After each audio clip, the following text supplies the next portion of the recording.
Chers amis, la lecture de la Torah de Kippour, chapitre 16 du Lévitique, nous rappelle le rituel du bouc émissaire tel qu'il se déroulait dans le désert. À savoir, 2 boucs étaient choisis le jour du Kippour, l'un était sacrifié à Dieu dans le temple et l'autre envoyé à Azazel, chargé symboliquement des péchés d'Israël. J'ai évoqué dans un précédent mail du mois d'avril 2023 les 3 sens que la tradition donne à ce nom de Azazel. Le nom d'un lieu désolé, le nom d'un ancien démon et un mot composé qui signifie le bouc Ez qui a été renvoyé Azal, ce qui a donné naissance à l'expression bouc émissaire.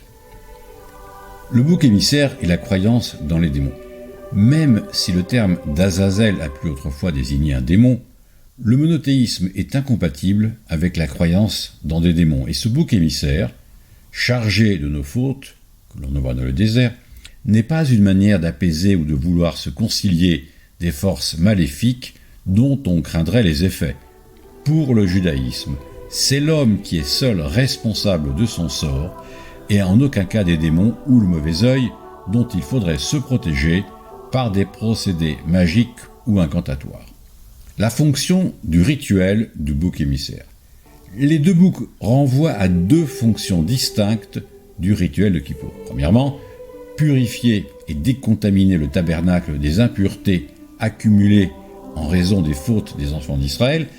C'est ainsi que l'on doit comprendre le rôle du premier bouc, celui qui est adressé à Dieu, qui est sacrifié et dont le sang est aspergé sur les différentes parties du Mishkan. Et deuxièmement, expier les fautes du peuple d'Israël.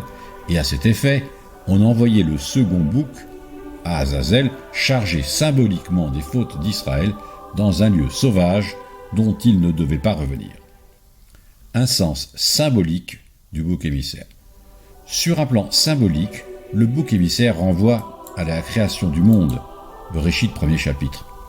D'une part, Dieu sépare et met en ordre des éléments mélangés, la lumière est séparée de l'obscurité, les eaux d'en haut sont séparées des eaux d'en bas, et d'autre part, les impuretés accumulées en raison de nos fautes pendant toute l'année sont extraites du tabernacle et rejetées vers un lieu désert, un lieu désolé où rien ne pousse.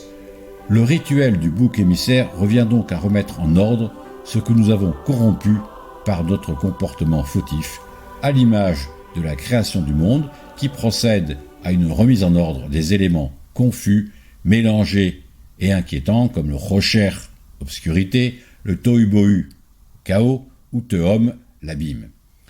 L'opposition entre le bouc sacrifié à Dieu et le bouc émissaire, qui est chargé d'impureté, est celle de la vie et de la mort. Ce n'est pas une opposition morale, mais une opposition existentielle. Il ne doit y avoir aucun contact entre ces 2 réalités que la Torah tient à distance. C'est pourquoi les Kohanim n'entrent pas dans un cimetière et sont tenus à l'écart des rites funéraires. Le sens du bouc émissaire après la destruction du temple.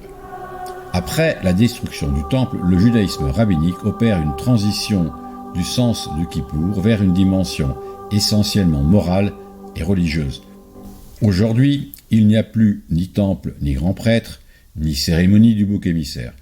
Mais c'est grâce à la sincérité de notre repentir que nos fautes nous sont pardonnées. Et c'est cette croyance partagée qui réunit chaque année dans les synagogues du monde entier des juifs religieux et non religieux, pratiquants et non pratiquants, qui pendant 24 heures jeûnent et prient ensemble. Comme chaque année, nous allons nous séparer l'espace de 24 heures pour retrouver nos airs, nos rituels, nos officiants.